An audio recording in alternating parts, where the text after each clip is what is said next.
Congressman, sabi niyo kanina meron pang 30 to 40 no, na warehouses na sinasabi niyong nagho-hoard ng bigas.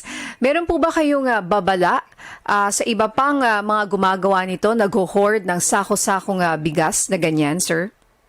Sabi nga ni Congressman Romualdez, ni Speaker Romualdez kahapon huwag na ninyong antayin na ito dadahin namin sa Malacanang kay Pangulo because the President has all the powers. Pag sinabi ng Presidente, ilabas niya yan dyan, kung hindi, pwede silang kasuhan ng hoarding. That alone, 3 buwan na nakatago yung sako ng mga bigas sa bodega mo. What does it tell you? Diba they're hoarding it? Yes. Dapat, sabi nga ng Bureau of Customs, pag pumasok, dumating yung in-import mo na bigas ngayong buwan ng August, dapat ibenta mo rin yan ngayong buwan ng August. Huwag mo nang antayin hanggang December. Why will you wait until December? You're hoarding it, diba? Kasi meron ka na naman.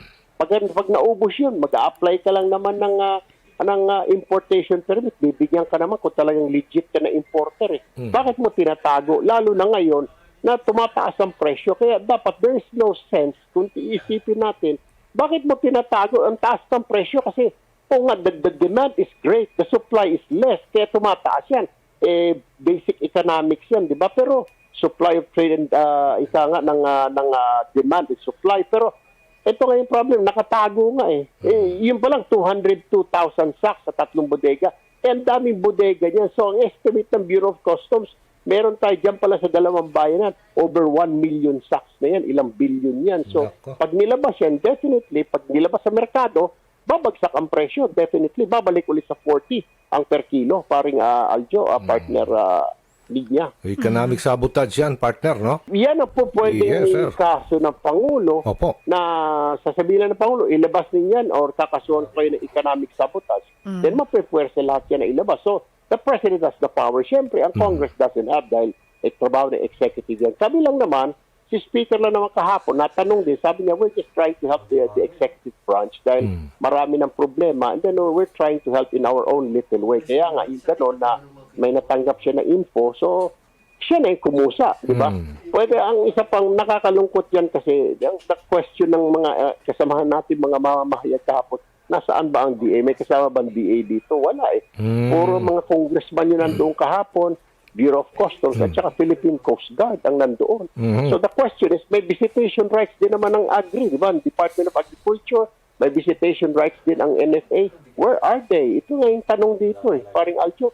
Yung leader pa ng Kongreso ang nag-iikot kahapon. Yan na nga, maganda yung ginagawa niyo, sir, ha? Congressman, pati na ni House Speaker Romualdez na talagang pinupunta ninyo. Salamat po. Yung mga bodega, opo, sir. Ituloy niyo lang po yan, sir. Marami pong natuwa.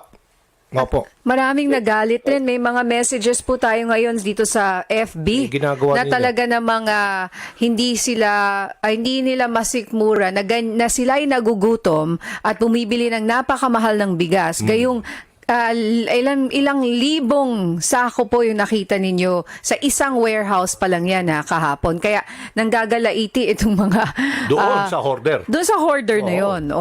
Pag napatunayan na hoarder siya kasi sabi nyo nga 3 months nang nandun.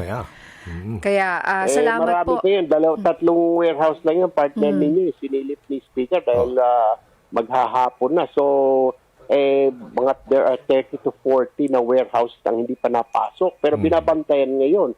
Kaya nga siguro pag sama-samay, alam mo ba, yung ibang mga warehouse, pagpasok namin dyan sa intercity, parang industrial complex ito, kaliwat kanan, pagtingin mo sa kanan na bodega, maliit na bodega, punong-puno ng bigas. Pagtingin mo sa kanan, punong-puno ng bigas. So kaliwat kanan, habang papasok kami, yung 3 bodega na yan, nasa pinakalooban, sila may pinakamalaking bodega. Pero yung mga maliliit, siguro may mga stock na 10,000, 20,000 sacks of rice. Pag pinagsama-sama mo yun, aabutin din ng 100,000 yun. So therefore, makakakuha na mahigit 1 milyong sako ng bigas diyan pala sa Bukawi at saka sa Balagtas. Meron din mga warehouses sa Nueva Ecija. Meron din warehouses sa Pangasinan. Meron din sa Isabela.